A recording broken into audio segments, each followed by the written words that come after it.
Second language acquisition is the process of learning another language after the first one. It looks at how people develop skills in reading, writing, speaking, and listening, while also facing challenges influenced by age, motivation, environment, and teaching methods. Studying SLA helps teachers understand learners better, adjust their methods, and guide students more effectively in their language journey. The purpose of this case study is to connect SLA theories with real classroom situations. For this assignment, we observed an ESL or EFL open class from the English program in Korea, EPIC, to identify two common learning issues and analyze them using SLA theories. This helped us see how theory explains classroom challenges and how teaching can be improved to support language learning. In the video, students took part in activities that boost listening, speaking, and memorization skills. They watched a short conversation video, listened to a related song, practiced repeating sentences, and played a word game called Last Word. The teacher also used a reward system with tickets to encourage participation. These activities showed both the strengths and challenges of language learning, giving us insight into how SLA theories connect with classroom practice. Greetings to Miss Jose. My name is Angelina Fiona and my part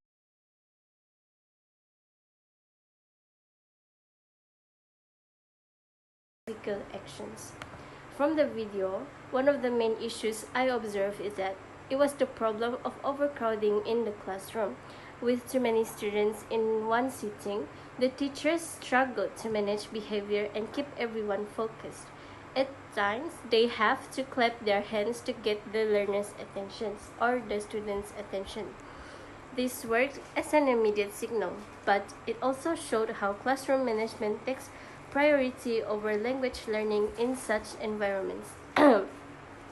In large classes, noise levels arise, and teachers spend more time controlling behavior than actually teaching. The clapping, in fact, reflects a behaviorist approach, where learners respond to a cue from the teacher and it is effective in the moment, but it doesn't address the deeper learning challenges. Overcrowding also affects the way grammar activities are handled. Instead of individual or small group practice, teachers often rely on whole class repetition. While this keeps order, it leads to a surface level learning, as students may repeat structures without truly understanding them. Another important point is interaction. With so many students in one sitting, opportunities for authentic communication decrease. Only confident students tend to participate, right? While quieter ones remain passive. This reduces motivation and confidence over time. So overall, the use of clapping is more than just a management tool. It highlights how overpopulation forces teachers to rely on behavior-based strategies, limiting meaningful learning, practice, and interaction in the classroom. Thank you.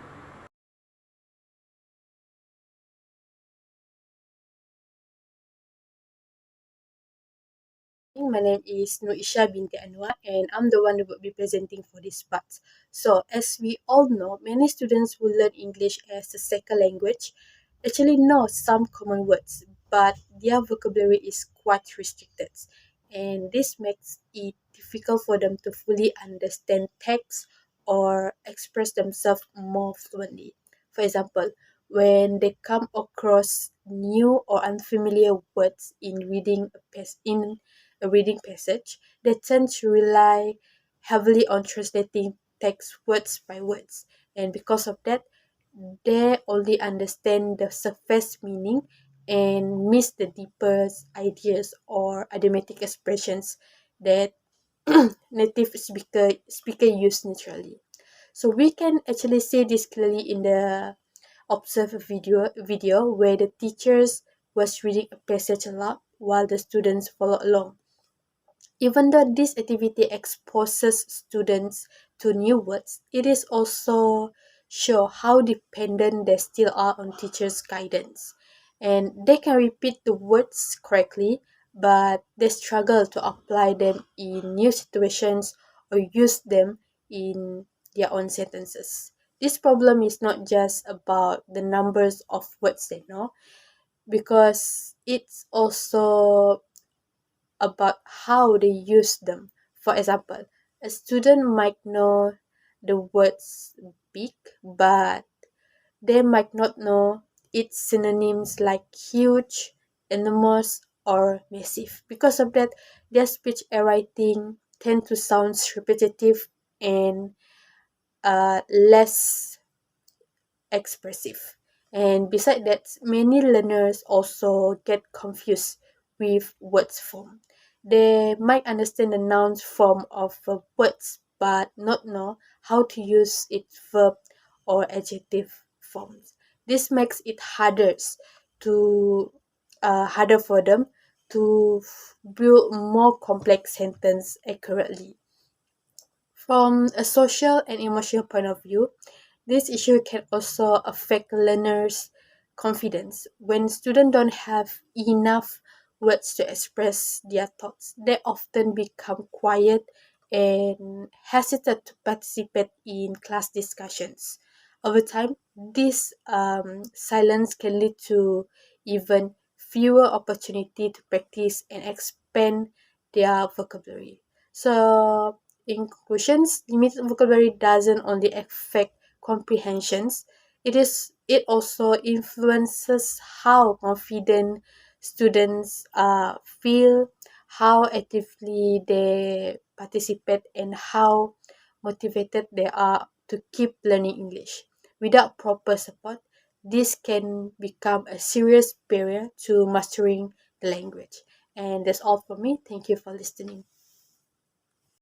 Good day to Miss and everyone. Today I will present about issue 1, classroom overpopulation and teacher use of physical action based on these two theory. First, according to behaviorist theory by B.F. Skinner, learning happens through stimulus and response. In the officer's classroom, the teacher used clapping as a stimulus. When the teachers clap, the student immediately stop talking and pay attention. This show reinforces where students connect the sound of clapping with the action of being quiet. It is effective in controlling the class, especially when there are too many students. However, this method focuses more on discipline rather than language learning. Students may repeat correct grammar through drill, but they may not really understand the meaning. Next, according to long interaction hypothesis, students learn language best through interaction and feedback. They need chance to talk, ask questions, and receive responses to improve their understanding. In overcrowded classroom, these opportunities are very limited. This reduces real communication. As a result, students might know grammar rules, but they cannot use them in real-life situations. In critical evaluation, behavioralism explains how teachers manage behavior by clapping to control the classroom. And interaction hypothesis explains why students lack meaningful practice, but it does not solve the deeper issue of learning and interaction. So the main problem is not only the noises or discipline, but also the lack of meaningful interaction. In short, behavioralist strategies are useful for short-term control, but interactive methods are more effective for real language learning in a long term. For issue 2, I will be talking about limited vocabulary knowledge. This issue can be explained through Gaussian input hypothesis and swarm output hypothesis. According to Gaussian, learning acquire language through comprehensible input slightly above the level I plus 1. In the observed classroom, students were mostly listening to the teacher reading instead of reading by themselves. This shows that they are getting input, but it may not be fully comprehensible for them. As a result, they can repeat vocabulary during reading, but they struggle to use those words in a new situation. Next, according to SWAM output hypothesis, learning improves when students produce language through speaking or writing. For example, they may know the word big, but they cannot expand to huge or enormous. This shows their output is limited and repetitive. However, when students do not practice speaking or writing enough, their vocabulary stays passive. They also become confused with word form. For example, knowing the noun but not the verb or adjective form. In critical evaluation, both theories give useful insight into the issue. According to Karsian, explain dependent on teacher and weak comprehension, and Swamp explain why students cannot use vocabulary flexibly. However, both theories miss the social effective side, such as student lack of confidence or fear of making mistake. This emotional factor also affect vocabulary learning. Therefore, a more complete explanation will combine input, output, and emotional support. Teachers should give comprehension input, encourage students to use new words in speaking and writing, and build their confidence through practice. Teachers can make ESL learning more effective by using simple strategies that meet students' needs. They can use pictures, real objects, and examples to explain new words, then let students practice through games or short talks. In large classes, peer or group work allows more speaking and feedback. Peer feedback and checklists also help students track progress, while teachers can give quick advice as they move around. These methods create a fun and active classroom where students build vocabulary, practice English, and gain confidence. To conclude, the open class showed how students learn and interact in an English classroom, highlighting the need for proper support. It revealed that learning English is not only about vocabulary, but also about building comfort and confidence in using the language. By observing student reactions, teachers can create a more supportive environment that meets learners' needs. Overall, the lesson was not just a teaching opportunity, but also a chance to reflect and improve for future classes. Okay, from the video, we could see that students tend to just follow what the teachers says without really using the words on their own. So to help students who struggle with vocabulary, I believe that teachers can integrate storytelling and personal sharing as a part of the lessons. So this means instead of just memorizing new words, students are encouraged to use those words to talk or write short story about themselves or familiar topics. For example, if they learn new words like excited or nervous, they can share a personal story about when they felt that way. And this makes the new words more meaningful because they connect to something real in their life, which is not just from the textbook. And another point I like to mention is that many students also experience speaking anxiety, especially when using new vocabulary. So teachers can include small, low pressure speaking tasks um, like turn and talk or short partner discussions before asking them to speak in front of the whole class. And this is something that can help them in give them times to rehearse and build confidence step by step.